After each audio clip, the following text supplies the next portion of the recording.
Caros amigos, bem-vindos ao Hoje na Segunda Guerra Mundial. Neste vídeo falaremos sobre o programa de desenvolvimento do bombardeiro B-29, a arma mais cara de toda aquela guerra. No final dos anos 30, era consenso na cúpula militar dos Estados Unidos de que uma guerra contra o Japão era algo muito provável de acontecer. Naquela época, o único bombardeiro realmente pesado e com elevado alcance e capacidade de carga era o Boeing B-17, mas apesar das suas capacidades impressionantes, era claramente inadequado para operar na imensidão do Pacífico. Com uma carga de bombas de 3 toneladas, um B-17 tinha uma autonomia de voo que não ultrapassava os 3.000 quilômetros. Para operar na Europa, principalmente a partir de bases no Reino Unido, o B-17 era mais do que adequado, com seu raio de ação sendo suficiente para cobrir, a partir da Inglaterra, as principais áreas da Alemanha com folga e segurança. Mas no Pacífico, as distâncias entre as ilhas que poderiam ser tomadas e conquistadas pelo Japão eram muito maiores.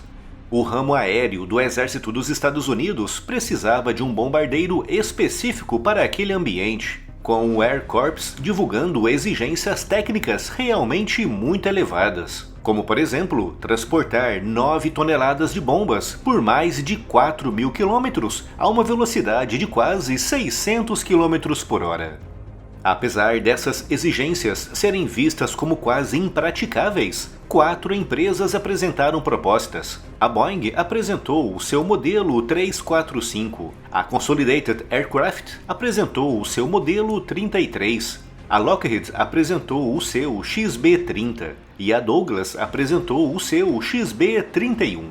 Desses 4 modelos, o modelo 345 da Boeing foi considerado o mais promissor, mas a Consolidated recebeu ordens para continuar os seus trabalhos com o modelo 33, visto como uma espécie de backup caso o projeto da Boeing não desse certo. Apesar do B-17 ser um bombardeiro fantástico em muitos aspectos, a Boeing teve que começar o seu trabalho do zero para atender às demandas. Como o bombardeiro precisava ter um alcance muito elevado, as missões se estenderiam por longas horas e sempre a elevadas altitudes. Por isso, para aumentar o conforto e a segurança a bordo, o interior do bombardeiro precisava ser pressurizado, uma característica rara nos aviões daquela época, com a Boeing sendo, aliás, a companhia com a maior experiência em projetar e construir aviões pressurizados, graças ao projeto do Boeing 307 Stratoliner, o primeiro avião pressurizado do mundo e que tinha voado pela primeira vez em 1938. A pressurização era importante não apenas pela questão do conforto durante longas missões, mas também pela segurança. Como o B-17 não era pressurizado, com frequência a tripulação enfrentava temperaturas de quase 50 graus negativos, uma temperatura tão baixa que podia congelar o interior dos tubos que levavam oxigênio para os membros da tripulação, obrigando a que de tempos em tempos os tripulantes checassem o estado uns dos outros para garantirem que estavam todos vivos. O desafio enfrentado pela Boeing para pressurizar um avião tão grande como o B-29, com 30 metros de comprimento, foi gigantesco. Os engenheiros tinham 2 opções, com uma delas sendo a de pressurizar todo o interior da aeronave, incluindo o compartimento das bombas, o que obrigaria a um processo de despressurização daquela secção da aeronave que poderia afetar a estrutura ao longo do tempo, com a outra sendo a de manter o compartimento das bombas sem pressurização, com a secção frontal e traseira do bombardeiro sendo ligadas por meio de um corredor pressurizado passando por cima do compartimento de bombas. Outra grande dificuldade enfrentada pela Boeing no início do projeto foi com os motores, o Wright R3350 Duplex Cyclone, um motor radial gigantesco com 18 cilindros, capaz de alcançar uma potência de mais de 3.500 cavalos. Começou a ser desenvolvido bem antes do início da guerra, em 1935, e os primeiros modelos apresentavam graves problemas de estabilidade e de segurança. Os problemas eram tantos que o projeto do motor chegou quase a ser abandonado. Os primeiros protótipos do B-29, equipados com modelos mais antigos desse motor, enfrentaram muitos problemas, com uma falha nos motores levando à queda do segundo protótipo do B-29 e à morte de mais de 30 pessoas. Mesmo durante o auge da produção do B-29, os seus motores eram vistos como temperamentais, com uma grande tendência para sobreaquecer. Como aqueles motores precisavam de um fluxo de ar constante para refrigeração, a tripulação se focava inteiramente em ganhar velocidade logo após a decolagem, ao contrário do que costumavam fazer as tripulações de outros bombardeiros, que se preocupavam primeiro em ganhar altitude.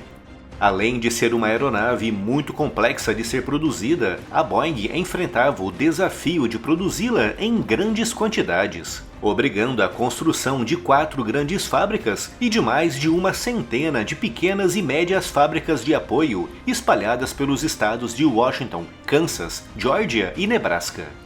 No final de 1943, a produção estava a pleno vapor, mas um controle de qualidade descobriu que de cada 100 aviões, menos de 15 estavam aptos para o voo, obrigando a uma gigantesca intervenção nas fábricas que levou a uma total repaginação dos processos de construção e de montagem.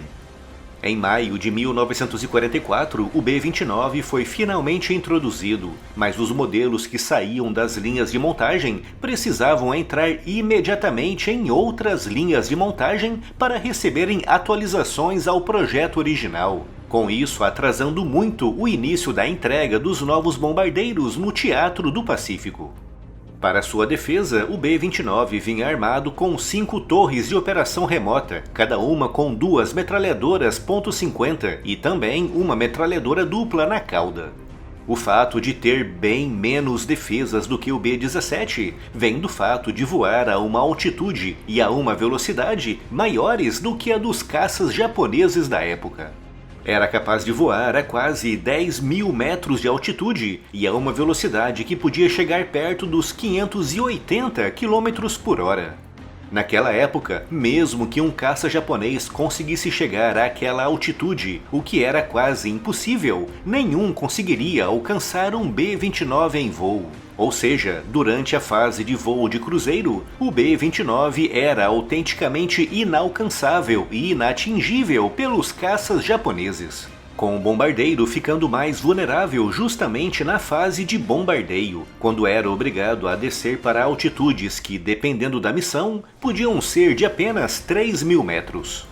A primeira missão operacional do B-29 decorreu em abril de 1944, com 77 bombardeiros decolando da Índia e destruindo fábricas japonesas em Bangkok, com o primeiro ataque contra o Japão decorrendo em junho daquele ano, com 47 bombardeiros decolando de Chengdu, na China, e atacando Fukuoka. Aquele foi o primeiro ataque dos Estados Unidos diretamente contra o Japão desde o bombardeio simbólico realizado pelo tenente-coronel James Doolittle em abril de 1942. Mas foi apenas no final de 1944, quando os bombardeiros B-29 finalmente alcançaram a sua máxima performance no Pacífico, após os Estados Unidos conquistarem as Ilhas Marianas, convertendo-as em grandes bases aéreas, a partir de onde o B-29 podia bombardear grande parte do Japão. No início de 1945, o B-29 atingiu o seu pico de produção, com as fábricas da Boeing chegando a entregar de 10 a 15 bombardeiros todos os dias. Considerando todos os custos de desenvolvimento, o programa do B-29 consumiu o equivalente hoje a quase 50 bilhões de dólares. Tendo sido, por várias décadas, o projeto aeronáutico mais caro do mundo e, de longe, a arma mais cara produzida na Segunda Guerra Mundial.